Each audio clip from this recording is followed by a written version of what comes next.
ரிஷபராசிக்கார அன்பர்களே, ரிஷபராசி அப்படின்னு சொல்லும்போது துர்க்கையினுடைய ஒரு அவதாரமான ராசி இந்த ரிஷபராசி அப்படின்னு சொல்லலாம். அமைதியின் சொரூபமாக மக்களுக்கு சேவை செய்யக்கூடிய ஒரு முக்கியமான ராசி இந்த ரிஷபராசி. மக்களுக்கு சேவை அப்படின்னு பார்த்தீங்கன்னா நீங்கள் ஒரு குடும்பத்துக்காகவாவது கண்டிப்பாக வாழ்ந்துருப்பீங்க சார். நீங்கள் உங்களோட வாழ்க்கையே ஒரு குடும்பத்துக்காக கூட இருக்கலாம். ஒரு தாய் தந்தைக்காக நீங்கள் வாழ்ந்துட்டுருப்பீங்க, குழந்தைகளுக்காக நீங்கள் வாழ்ந்துருப்பீங்க, மனைவிக்காக நீங்கள் வாழ்ந்துருப்பீங்க, கணவருக்காக நீங்கள் வாழ்ந்துருப்பீங்க. இதுதான் உங்களோட லைஃப் அப்படிங்கிற மாதிரி குடும்பத்துக்காகவே பார்த்துட்டு இருக்கிற ஒரு முக்கியமான ராசி. என்னதான் உங்களுக்கு தோழர்கள் வட்டாரம் அதிகமாக இருந்தாலும் கலைத்துறை சார்பில் உங்களுக்கு நிறைய ஒரு ஈர்ப்பு இருக்கக்கூடிய ஒரு ராசி. அதே மாதிரி உங்களுக்கு பாடல் சம்மந்தப்பட்ட விஷயங்கள ரொம்ப ஒரு ஆர்வம் இருக்கக்கூடிய ஒரு ராசி.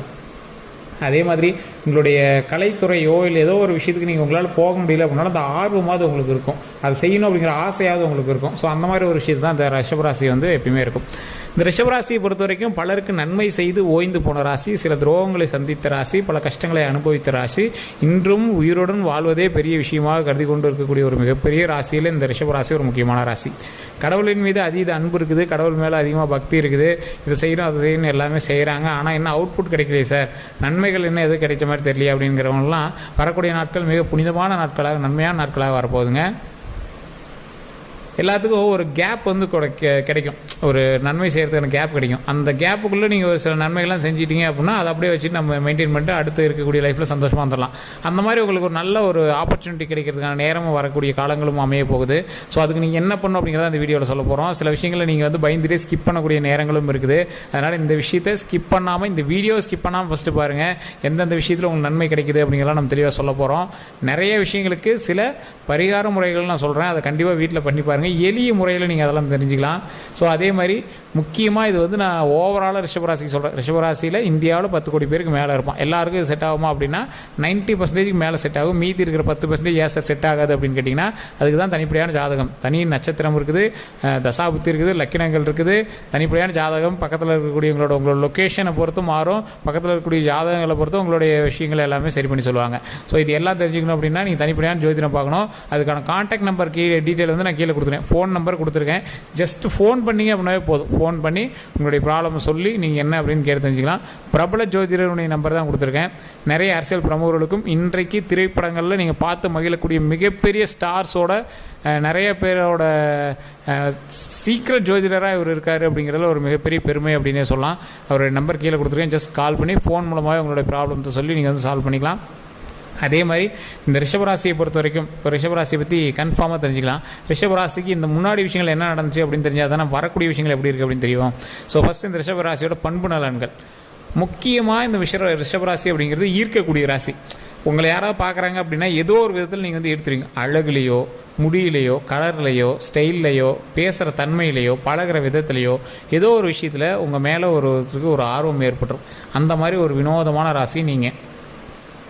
அது மட்டும் இல்லாமல் இந்த ரிஷபராசியை பொறுத்த வரைக்கும் நிறைய பேருக்கு நன்மை செய்தே ஓய்ந்து போன ராசி. உங்களுடைய குடும்பத்தில் இருக்கிறவங்களாம் நீங்கள் ரொம்ப நிறையா நன்மை செஞ்சுருப்பீங்க.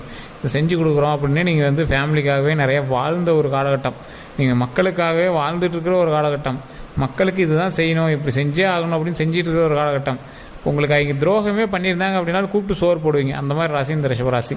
நிறைய நண்பர்கள் வட்டாரம் அதிகம், வெளியே தெரியாத நண்பர்கள் அதிகம். ஆணாக இருந்தால் பெண்ணின் சகவாசம் அதிகம், பெண்ணாக தான் ஆணின் சகவாசம் அதிகம். தவறான முறையெல்லாம் இல்லை, நட்பு ரீதியாகவே. ஸோ இந்த ரிஷபராசியை பொறுத்த வரைக்கும் சீக்கிரட்ஸ் அதிகமாக மெயின்டைன் பண்ணக்கூடிய ராசி.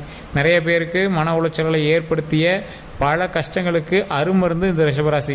அப்படின்னா என்ன சார் புரியலையே சார், நிறைய பேர் இதெல்லாம் சண்டை போட்டு பண்ணிட்டு போயிருப்பாங்க, அவங்களுக்கு நீங்கள் போய் அமைதியாக சரியாக போய்டும் அப்படிலாம் சொல்லக்கூடிய ஒரு ராசி இந்த ரிஷபராசி. கல்வி ரீதியான விஷயங்களில் உங்களுக்கு மேலோங்கி இருக்குதா அப்படின்னு பார்த்தா சமமான நிலையில் இருக்கும். தொழில் ரீதியான விஷயங்களில் மேலோங்கி இருக்குதா அப்படின்னு பார்த்தீங்கன்னா இப்போதைக்கு கொஞ்சம் லேக் அப்படின்னு தான் சொல்லணும். ஒரு சிலருக்கு 180 பேர்த்துக்கு லேகு, மீதி இருக்கிற 20 பேர்த்துக்கு ஓரளவுக்கு பரவாயில்ல சார் பழசை கம்பேர் பண்ணும்போது அப்படின்னு இருப்பீங்க. சார் உங்கள் எல்லாருக்குமே இனி வரக்கூடிய காலகட்டங்கள் ஓரளவுக்கு பொக்கிஷமான காலகட்டம்.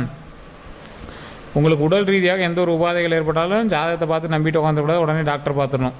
அதே மாதிரி கல்வி ரீதியான விஷயங்களுக்கு நீங்கள் கல்வி சம்மந்தப்பட்டமான எந்த ஒரு விஷயமா இருந்தாலும், குழந்தைகள் சம்மந்தப்பட்டமான விஷயமா இருந்தாலும் ஜோதிடத்தை நம்பிட்டு உட்காந்துருக்கூடாது, அதுக்கு தகுந்த மாதிரி ஸ்டெப் எடுத்துடணும். ஸோ இது 2 தான் டிஸ்க்ளைமர், இது முன்னாடியே சொல்லிடும். மற்றபடி இந்த ரிஷபராசிக்கு தொழில் தொடங்கணும் அப்படின்னு ஆசைப்படுறவங்க, பார்ட்னர்ஷிப் அப்படிங்கிறது இந்த ரிஷபராசிக்கு ஓரளவுக்கு ஆப்டாக பொருந்தாது. குறிப்பிட்ட காலகட்டங்கள் தாண்டி மறுபடியும் மாறிட்டே இருக்கும். உங்களுக்கு நிலையான நண்பர்கள் அப்படின்னு யாரும் இருக்க மாட்டாங்க. குறிப்பிட்ட காலகட்டங்களுக்கு அது மாறிட்டே இருப்பாங்க. நிலையான ஃப்ரெண்ட்ஷிப், நிலையான ரிலேஷன்ஷிப் அப்படின்னு உங்களுக்கு எதுவுமே பெருசாக சொல்ல முடியாது.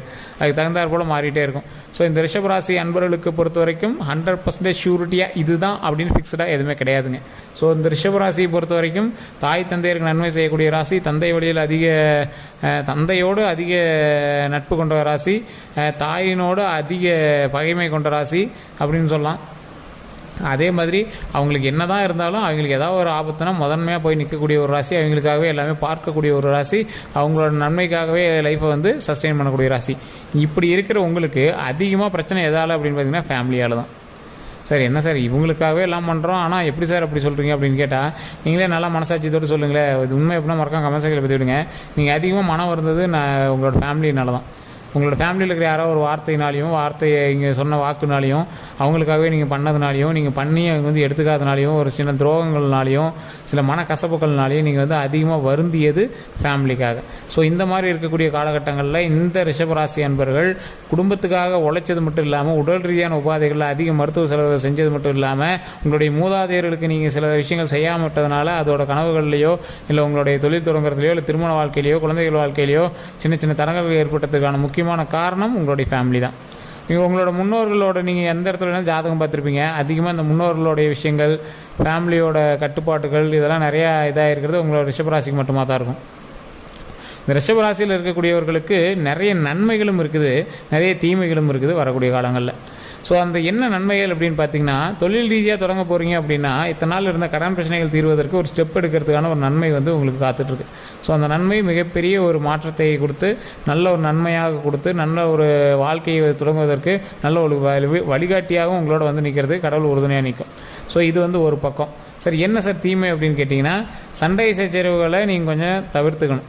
ஃபேமிலியோடையோ இல்லை வெளி வட்டாரங்கள்லையோ நீங்கள் யாருக்கோ பஞ்சாயத்துக்கு போகிறீங்க, தேவையில்லாத வாக்குவாதங்கள் ஏற்படுது அப்படின்னா அதெல்லாம் நீங்கள் வந்து தவிர்த்துக்கணும். ஸோ இதுதான் வந்து மற்ற விஷயங்களில் நீங்கள் பார்த்துருக்க வேண்டிய ஒரு விஷயம் அப்படின்னே சொல்லலாம். சரி சார், இது எல்லாமே கரெக்டாக இருக்கிறாங்க. இப்போது ரிஷபராசிக்கு அடுத்து வரக்கூடிய காலகட்டங்களில் எந்த விஷயம் செய்யலாம், எது செய்யக்கூடாது?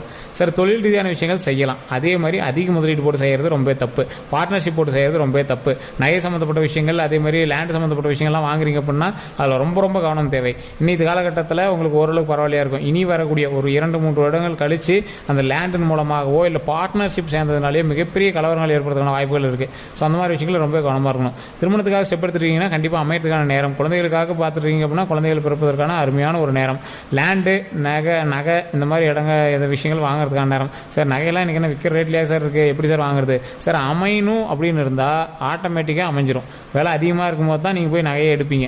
ஸோ அந்த மாதிரி தான் இந்த ரிஷபராசியோட மிகப்பெரிய ஒரு சாராம்சமே இருக்குது. உண்மை எப்படின்னா கமெண்ட் செக்ஷனில் பதிவுங்க. எந்த விஷயம் வந்து ஹைக்கில் இருக்குதோ அப்போ தான் அவங்கள போய் வாங்க வைக்கும். இது வந்து இந்த ராசியினுடைய ஒரு மிகப்பெரிய இது மட்டும் இல்லை, ஒரு 2-3 ராசிக்கு இது வந்து ஒரு மேட்ச் ஆகும். கண்டிப்பாக இது வந்து பக்காவாக செட் ஆகும். ஏன்னா அந்த நகை பீக்கில் இருக்கும்போது தான் அவங்கள போய் வாங்க வைக்கும். அப்பயுமே ஓரளவுக்கு வாங்கிடுவீங்க.